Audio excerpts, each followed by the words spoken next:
Every empire begins with belief, and every collapse begins when belief disappears.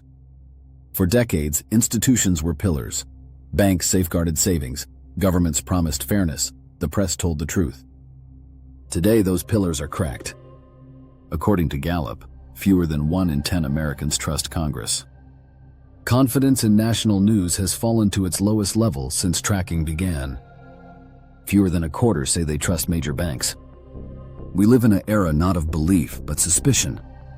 Every scandal, every bailout, every broken promise chips away at the glue that once held society together. Trust used to be invisible. Now its absence defines everything. In 2023, the U.S. Department of Defense failed its 6th consecutive audit. $500 billion in assets couldn't be fully verified, not stolen, but untraceable within labyrinthine ledgers. The same agency that can launch a satellite in minutes cannot track a wrench through its own books. When ordinary citizens misplace a few $100s, we call it negligence. When institutions misplace billions, it's called complexity. Across the world, audit offices report the same pattern: budgets expanding faster than transparency. Technology makes transactions instantaneous, but accountability hasn't kept pace. This is the math of distrust, when those who demand taxes cannot explain their own totals. Nothing hides money like chaos, and nothing creates chaos like war. Since 2001, the U.S. government has spent more than $8 trillion on post-9/11 wars. Inspectors general have documented tens of billions wasted in reconstruction contracts, duplicate projects, and idle equipment. Not conspiracy, bureaucracy. The same opacity appears in every conflict. Layers of subcontractors blur accountability. Emergency budgets bypass normal scrutiny. In wartime, the question, "Where did the money go?" rarely has a clean answer. War doesn't just move soldiers. It moves wealth, quickly, quietly, and often permanently. When markets crashed back in 2008, ordinary citizens lost homes and jobs. The response? Trillions in rescue funds directed at the very institutions that caused the collapse. In 2020, history repeated.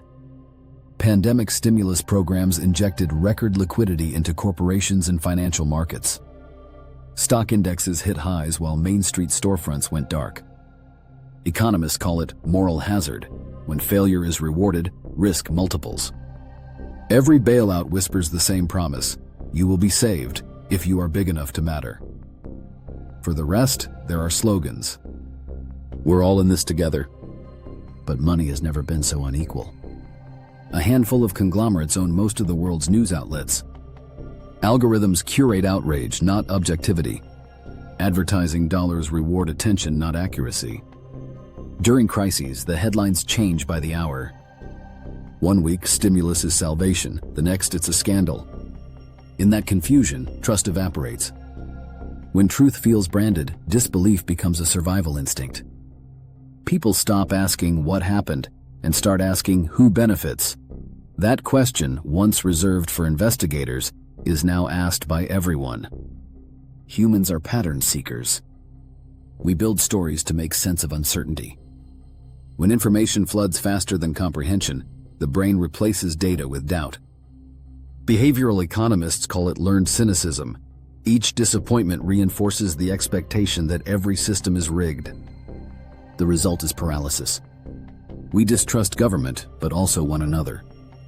We doubt news, but believe rumors that feel true. In the vacuum left by lost trust, certainty itself becomes a commodity. And like every commodity, it's sold to the highest bidder. Corporations once promised stability, a job for life, predictable progress. Now automation, outsourcing, and gig contracts have replaced security with slogans. A worker's loyalty used to be an asset. Today, it's an algorithmic variable. When people realize they are data points, not partners, belief in the social contract erodes.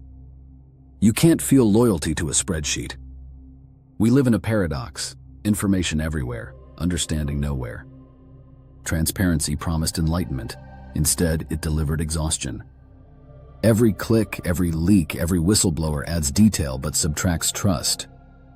We know too much, yet believe too little. The 21st century citizen has receipts for everything and faith in nothing. If distrust is the disease, what's the cure? Transparency can't just be data dumps, it has to be comprehensible. Accountability must be measurable, not theatrical. Some countries now publish real-time budget dashboards. Independent watchdogs crowdsource audits. Blockchain projects experiment with public traceable funds. These are small lights in a long tunnel, but they matter.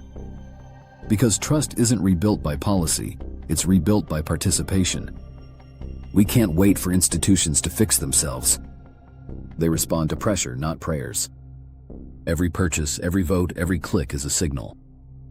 The systems we distrust are powered by our attention. Redirect it. Support transparency, reward honesty, disengage from manipulation. Trust, like currency, holds value only when people agree to use it. Institutions can lose legitimacy overnight, but integrity takes decades to rebuild. The greatest collapse of our century isn't economic, it's psychological. When people stop believing in everything, those in power can do anything. The vacuum left by trust doesn't stay empty, it fills with control. The answer isn't rage, it's clarity. The system can only hide in confusion. When you see it clearly, you take back the power it borrowed. Trust won't return in a headline or a bailout. It will return the day we demand truth louder than we demand comfort.